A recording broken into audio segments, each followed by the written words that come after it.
I'm going to start, Kimberly. I want to ask a question of both you and Mark. Just get us rolling. Mark, you mentioned, I think, mentoring twice, and you talked about your CFO as well as somebody you look up to. Yeah. How have each of you mentored others, you being the mentor, and how have you grown from that experience? I think a lot of us would benefit to hear from that.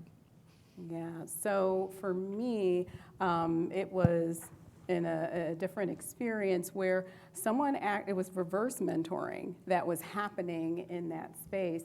I was kind of placed as this person's manager, so I'm thinking, oh, I'm going to show you the ropes. And in turn, they actually were showing me just new ways of learning with using technology. And my colleagues at Wave know that I'm a big proponent of how do we get information out quicker, faster, and that it sticks.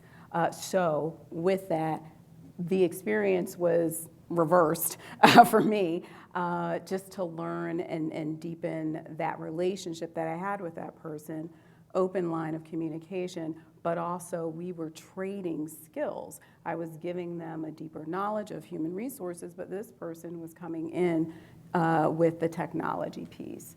So that was kind of an experience that I actually had an opportunity to learn from, that I didn't know everything, and I shouldn't be expected to walk in knowing everything. We are always constantly evolving and learning. Mm-hmm. Yeah, I think for me, I had a unique opportunity a couple years ago to work in China. I was part of Worthington Integrated Building Systems. And I went there to start a facility up basically from scratch. I walked in day one, there was water buffalo, and they said, that's where your facility is gonna be. I said, okay. But I remember interviewing with Ralph Roberts going into that position, and he asked me, what are my thoughts of our philosophy? And I don't remember what I answered, but I think I gave him a very textbook answer. And it wasn't until I went to China, and I remember sitting and be like, I want to create a Worthington culture in the middle of, everybody knows where Wuhan is now. Right in the middle, yeah. When I said Wuhan, everybody's like, where? Now everybody's like, yeah, I got it, Mark, I got it. But I wanted to create a Worthington culture. And I think I had to learn what philosophy meant. And as a mentor, not only was I developing skill sets, because obviously we were throwing in roll form lines that no one had ever run before, but I was developing a culture based on how I wanted to present myself as a manager and as a leader, but I also had to learn the cultural challenges and the cultural standards of China. And so it was this mentorship of, I'm trying to teach the employee, hey, we're gonna put a Gemba board up. I expect you to give you me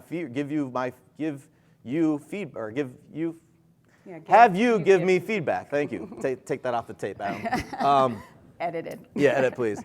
Right, but it was just a weird culture that we had to get through, and to me, it was huge for my mentorship of individuals, because obviously I had a goal of 2 years leave and allow the locals to run the facility, but also it was a huge learning curve for me to, again, understand where the mesh is between our culture and the things that we use as core values for our business and for our company, and how to establish that somewhere different. So that was really cool.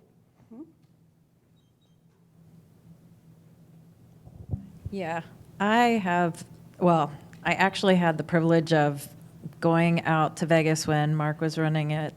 And you talk about creativity. It blew my mind on some of the things that you were doing out there.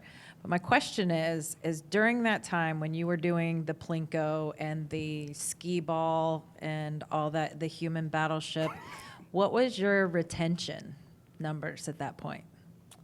Yeah, I don't know a number per se. I'll tell you it was really low. No, you're. It was really high. Oh, sorry, I'm talking turnover. Sorry, we've been in a lot of conversations around turnover. Sorry, retention was extremely high. When we hired people, it was hired because of capacity. It was because the business was growing and we didn't have enough people. It wasn't because of people leaving. It wasn't because of terminations or anything like that. It really was people who were engaged in work. And look, Plinko doesn't work. Look, I have a couple guys from Vegas. It only works for a little bit, right? You don't play Plinko in 2 years.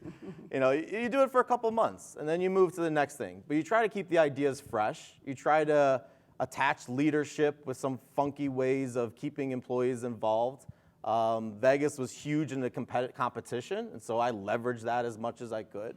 But yeah, I mean, that was very important As a manager, as a people leader, when you know you got the same core group coming in every single day, and they are going to bleed blue and white of wave for you, like that's the best thing you can ask for. And if that takes just some creativity to find that passion, it's worth the leap. Thank you. Who else? Raise your hand high. Bill? Mark, at your level, how broad do your mentoring opportunities go? Do you get to spend time with folks on the floor, mentoring them to get them to the next level? The answer is yes. Am I there every single day? Obviously, no. But I have walked the floor and had an operator come up to me and say, I really want to get to your position. How do I get there? And I will sit and have that conversation of, well, where do you want to go? And are you willing to relocate? And here's all the other options we have. And have you considered, going to school for this and that? So I'll always have that conversation with employees. And within even the last couple months, as I've toured the plants, people will come to me for that.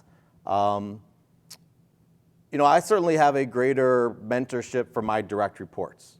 That is probably where I have the biggest impact today in my position. But my hope is that I can give them some teachings and some learnings to pass along.